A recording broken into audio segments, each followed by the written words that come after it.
Army chief general Qamar Javed Bajwa کی صحافیوں کے ساتھ ایک حالیہ ملاقات میں ہونے والی گفتگو کی گونج کئی روز گزرنے کے باوجود کم ہونے کی بجائے بڑھتی ہی چلی جا رہی ہے۔ اس ملاقات میں ہونے والی گفتگو کا ایک موضوع سینئر صحافی ابصار عالم بھی رہے، جن پر گزشتہ دنوں اسلام آباد کے ایک پارک میں قاتلانہ حملہ کیا گیا، لیکن خوش قسمتی سے ان کی جان گولی لگنے کے باوجود محفوظ رہی۔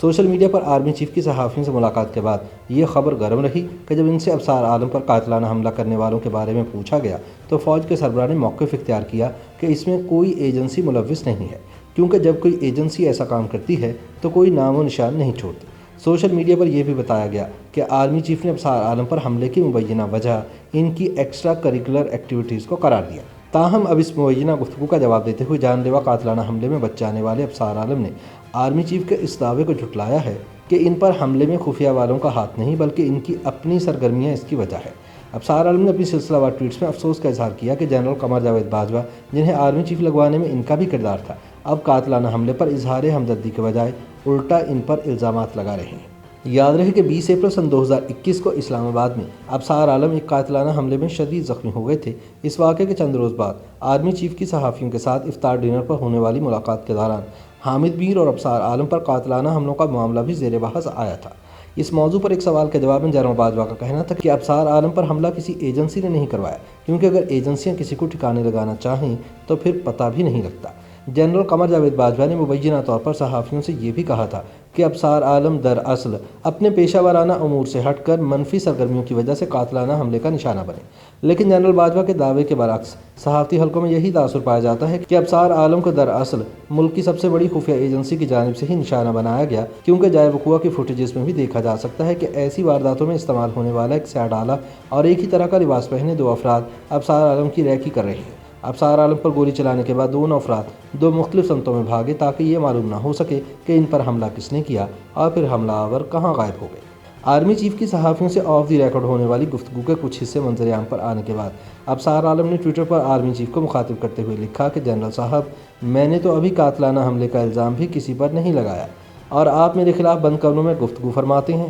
ایسا کیوں ہے؟ آپ نے تو اپنی ترقی کے لیے میری کاوشوں کا شکریہ خود ادا کیا تھا، جس کے گواہ آپ کے سسر جنرل ریٹائرڈ اعجاز امجد اور آپ کے دوست زاہد مظفر بھی ہیں۔ میں نے تو آپ سے کبھی کسی احسان کا بدلہ نہیں چاہا، لیکن اگر ایک مہذب انسان کی طرح آپ بیمار پرسی نہیں کرنا چاہتے تو ایسی گفتگو کرنے کی ضرورت بھی نہیں ہے، کم از کم آپ اپنے عہدے کا ہی خیال کر لیں۔ ابصار عالم نے لکھا کہ دوسری بات یہ کہ میں تو اپنے ماضی کی ایکسٹرا کریکولر ایکٹیویٹیز کو تسلیم کرتا ہوں اور اللہ رب العزت سے ہمیشہ معافی کا طلبگار بھی رہتا ہوں، لیکن کیا آپ اور آپ کے قبیلے میں ایکسٹرا کریکولر ایکٹیویٹیز تسلیم کرنے کی اخلاقی ضرورت ہے؟ ابصار عالم نے لکھا کہ تیسری بات یہ ہے کہ سب سے پہلے تو آپ نیو یارک ٹائمز کی اس خبر پر امریکہ میں مقدمہ دائر کریں اور جیتیں، پیسے بھی ملیں گے اور حقیقت بھی سامنے آ جائے گی کہ مجھ پر قاتلانہ حملہ کس نے اور کیوں کروایا۔ خیال ہے کہ نیو یارک ٹائمز کی اس خبر میں ابصار عالم پر قاتلانہ حملے کا الزام پاکستانی ملٹری کی خفیہ ایجنسی پر لگایا گیا تھا۔ یہ بھی یاد رہے کہ خود پر 20 اپریل کے قاتلانہ حملے سے 2 روز پہلے ابصار نے ایک ٹویٹ میں فیض آباد دھرنا کیس میں اپنی بطور chairman PEMRA ISI chief general Faiz Hamid کے ساتھ ہونے والی گفتگو کے مندرجات شیئر کیے تھے۔ انہوں نے 18 اپریل کو اپنی سلسلہ وار ٹویٹس میں لکھا تھا کہ نومبر سن 2018 میں جب میں چیئرمین پیمرا تھا، تب 92 نیوز کو نیشنل ایکشن پلان کی خلاف ورزی میں لائیو سیکیورٹی آپریشن دکھانے پر بند کر دیا گیا تھا۔ اس پر جنرل فیض نے مجھے فون کر کے کہا کہ یا تو 92 نیوز کو کھول دو یا باقی سب چینلز بھی بند کر دو۔